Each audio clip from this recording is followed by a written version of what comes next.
Okay, so this is electron shell structure.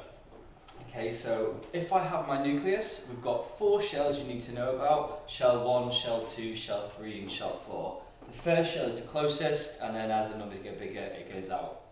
These numbers 1, 2, 3 and 4 are called the principal quantum number. So shell number 1, the inner shell, has a principal quantum number of 1. Dead easy. 2 is 2, 3 is 3, and surprisingly 4 is 4.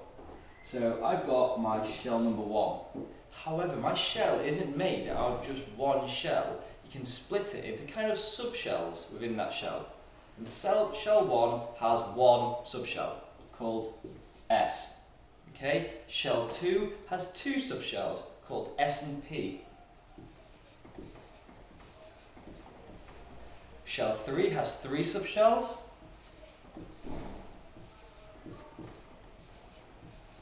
Called S, P and D, and shell 4 has 4 subshells called S, P, D and F. So we've got 1 subshell in shell 1, 2 subshells in shell 2, 3 in shell 3 and 4 in shell 4. Okay? Now electrons fit in these subshells, but only a certain amount can fit in each subshell. I always think of it like seats on a bus. Each of these subshells is a bus, but they're buses of different size. Now, S is a bus with only 2 seats, or what we say is 1 atomic orbital. An orbital is like a double seat on the bus. So my 1s subshell has got 1 double seat, or 1 orbital, which can fit a total of 2 electrons in there if I really want to. So my 2s, because it's an s orbital, is exactly the same. An s subshell, sorry, is exactly the same. It has 1 orbital. And the same for 3, and the same for 4. So no matter which shell it's in, your s subshell only ever has 1 orbital. And remember, each orbital has 2 seats. Okay? Your p subshell has 3 orbitals. So you can imagine that as a slightly bigger bus. It's got 3 double seats in it. So again, my P subshell here will have 3, as will the one here. Okay? Your D subshell, that's an even bigger bus. That's got 5 double seats, or 5 atomic orbitals.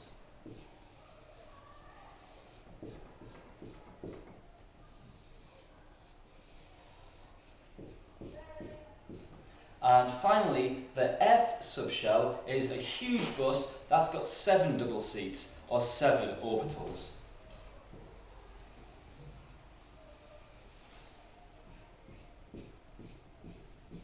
Okay, remember, each of these is a double seat. It can fit 2 electrons in. Now, when I'm filling my electrons up, they always fill from the nucleus outwards. Okay, so you always start from the middle and work your way out. So we always start with 1s. Now when you fill an electron, if I get 1 electron, all you do is you write it as an arrow. Dead simple. Okay? So if I had 2, I would put 2 arrows in. However, each electron has something called a spin. Now electrons can spin either up or down. Okay, they can spin one way or the other. And because of certain reasons, in the same orbital, you can never have 2 electrons which spin the same way.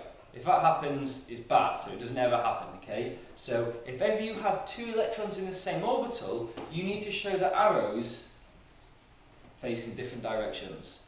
And it doesn't matter whether this one faces up and this one faces down, or whether this one faces down and that one faces up. As long as they're put in opposite directions, that's fine. So let's say I've got an element with 4 electrons in. All I do is 1, 2, 3, 4 electrons. So if I had an element with 5 electrons, 2 seconds, okay? With 5 electrons in, I would put the 5th electron in the p orbital. Doesn't matter which one I put it in, any one I like.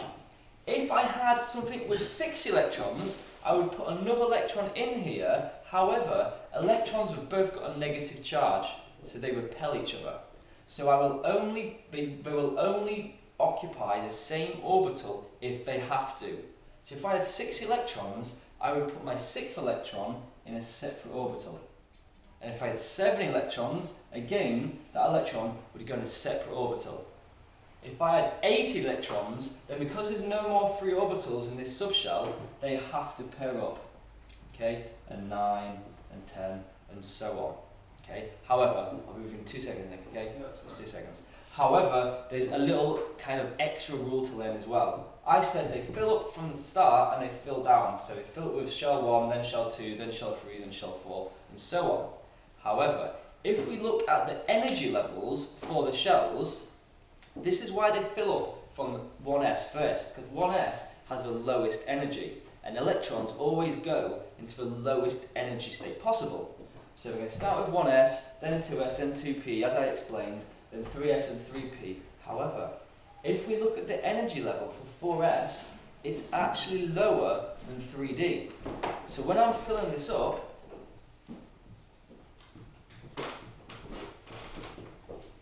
okay, so there's my arrows. Remember, 1 up, 1 down can't be the same.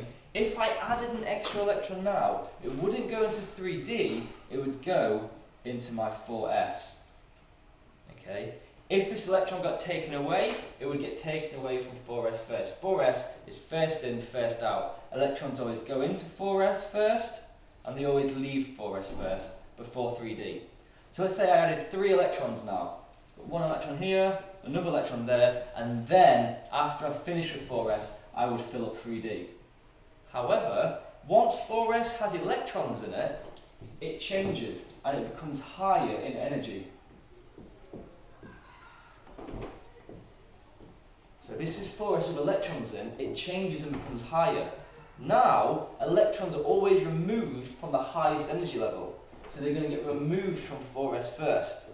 So if I've got this here, even though they entered 4s first, they'll also leave from it first. So like I say, 4s, first in, first out. And that is atomic orbitals.